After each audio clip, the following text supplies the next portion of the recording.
Thawing of the Iron Heart by Natalie Shienkaruk, 8th grade, Riverside School. The cold winter air moved in a quick flurry of white, sending the feeling of melancholy throughout the entire lit-up city. Ace took his first step out of prison. He was finally free again, but had nowhere to go or roam. He decided to take a familiar stroll through the alleyways where he normally would hang out. The city streets were filled with childlike wonder and Christmas spirit, but not for him. You see, Ace doesn't see the world as a happy place. He saw it as a rigged game. You could play your hand perfectly, but the outcome was always decided against you. Ace remembered the day he went to prison when he got framed for stealing something. Sure, he stole a lot of stuff before, but he didn't do anything that time. It was the wrong place and the wrong moment type of problem. No matter how hard he tried to explain himself, the world saw him for who he was. A rude, selfish, and dangerous delinquent. Ace tried to change before, he really did, but he saw it as useless as getting blood out of a stone.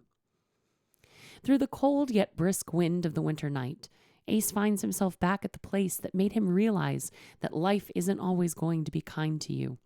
He knocked on the door of the shelter, only to be met with angry, blazing eyes. It's clear that he wasn't missed. The only reason he was even let in is because of the harsh cold outside.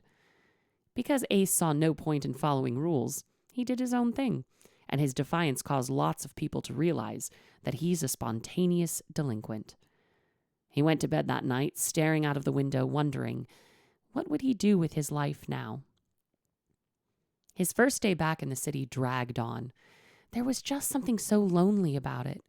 He watched his families, children, and lovers all had fun, knowing it's something he would never have. But after watching it for a while, he scoffed.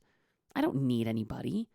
He watered the wilting flower of his independence once again. As he walked through the frigid streets, the sound of a nearby wail caught his attention. The wail cut through the air like a knife. But it seems only he paid attention to it. He wanted to ignore it, but he found himself getting a bit curious. What a pain. And with that, he traveled in the direction of the shrieking. But the entire way there, he couldn't help but feel apprehensive. His eyes widened as he saw a young boy, no older than 9, cornered by a group of unfriendly-looking men. Normally, he wouldn't care at all and would walk on like nothing happened. But something told him that this needed to be stopped. Hey, beat it, he yelled toward the group. They turned around to look at Ace. Why should we? They all snickered, and Ace's agitation started to rise at that moment. The men began to surround the boy completely, and one of the men held up a hand to strike the young boy. Ace must do something now. Oh, I'll show you why. He was livid. Before the leader even got a chance to retort, it was too late. Ace had him knocked out on the cold cement.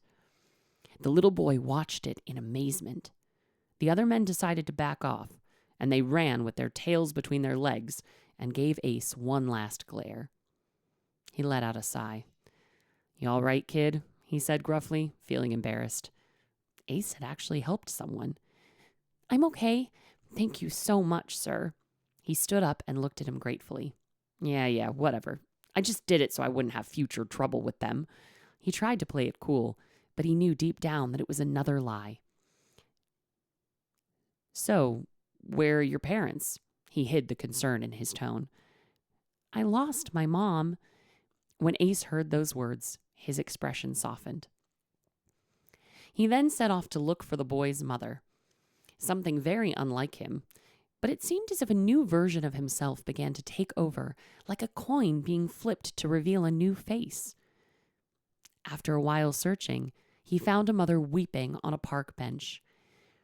The little boy ran into the relieved mother's open arms, and for the first time in a blue moon, Ace cracked a small smile on his face. He nodded to himself. His job was done. He began to walk away when a hand on his shoulder stopped him. Take this for helping me find my son. She handed Ace an invitation to her Christmas party.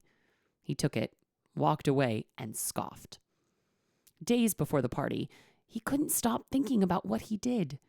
He didn't want to go to the party, but maybe he would swing by to explain the entire story. Yeah, That's what he would do. When the day of the party arrived, he dressed in the nicest clothes he had. His clothes weren't the nicest, but they were good enough just to swing by.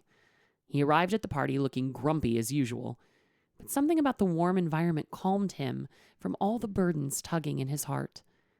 He was greeted by the warm eyes of the mother and other family members. It is obvious the mother had told everyone about what happened that day. I would like to thank this young man for finding my son for me and bringing him back safely. He has a pure heart of gold. Ace looked at her in surprise at her comment, but quickly shot back. No, you have it all wrong. I don't have a pure heart. Oh, but you do. You hid it for so long, and it was about time for you to let it shine again.